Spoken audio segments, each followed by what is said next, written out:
WhatsApp bro. अभ्यास करतोय. हे कोणाची वही आहे? मित्राची. कॉपी करतोय. करावी लागते. का? शाळेत नव्हतो गेलो काल. का?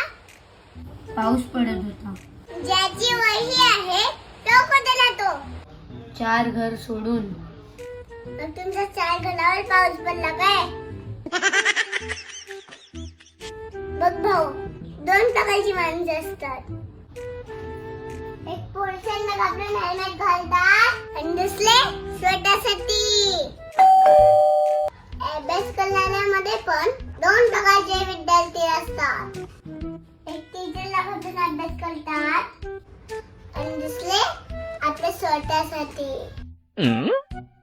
जे लोक स्वतःसाठी अभ्यास करतात ते एक दिवस हुशार बनतातच. पण जे लोक टीचरला घाबरून अभ्यास करतात ते लोक डब्बू असतात. उद्या माझ्या मैत्रिणी बोलल्या तर बघ तुझे डब्बू भाऊ, तर मला चालणार नाही. कॉपी नको घालूस.